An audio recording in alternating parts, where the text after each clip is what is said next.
I've been reading Reddit for years, and if there's one place where people don't filter what they say, it's Reddit, especially when it comes to medicine.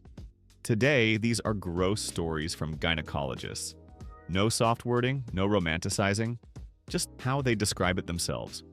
One gynecologist with many years of experience wrote that you get used to blood, discharge, and inflammation pretty quickly. But there are things you never get used to.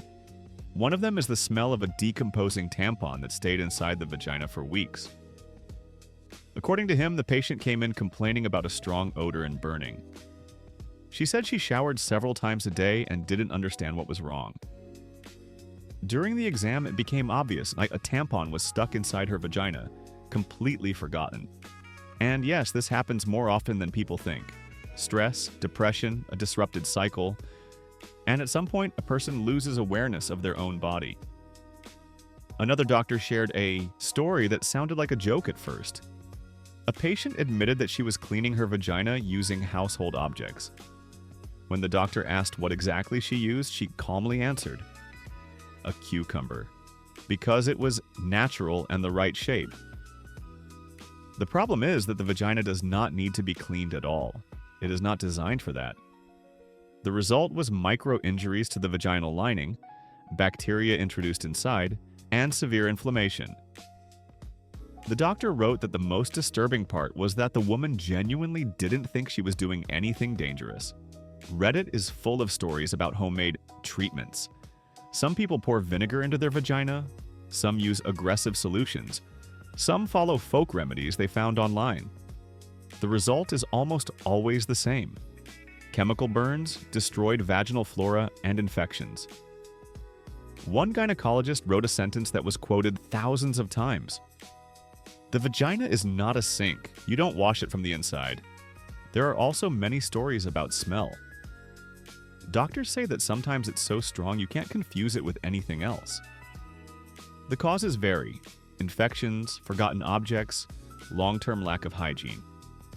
But very often, it's not laziness, it's depression. One doctor admitted that the grossest cases in his career were connected to mental illness, when a person doesn't wash for weeks, when they stop noticing what's happening to their body, when the body stops being a priority. Many stories are written by patients themselves. One woman said she hadn't seen a gynecologist for over 5 years. She was afraid of being judged for the smell, the appearance, the condition of her vagina. When she finally went, the doctor said, "You should have come earlier." That sentence stayed with her for a long time. In the comments, people wrote that phrases like this are exactly why patients avoid doctors for years. And that shame is one of the most dangerous factors in women's health. Pain is another huge topic. Many women write that exams or procedures were painful, but doctors told them it was normal and they should just endure it. One gynecologist called this medical gaslighting, when a patient is convinced that their pain is not real. There are also stories where the problem wasn't the patient, it was the doctor. Inappropriate comments, jokes about the body, violation of personal boundaries during vaginal exams.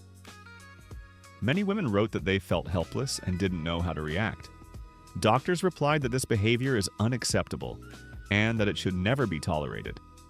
Another uncomfortable topic is medical students, when, during a vaginal exam, people walk into the room just to look, without proper explanation, without clear consent.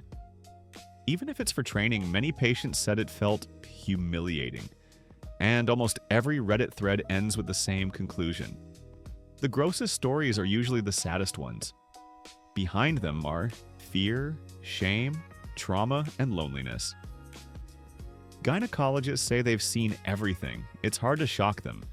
Their job is not to judge the vagina, the body, or a person's choices. Their job is to treat the consequences and explain how not to end up there again. These are just a few of the stories gynecologists share on Reddit. There are hundreds more, some worse, some even harder to listen to. If this video gets a reaction, there will be a continuation. More stories, more real cases. Nothing fictional. If you've read similar threads, you already know this is far from the worst. Write in the comments if you want part 2. And if you're still here, thanks for listening.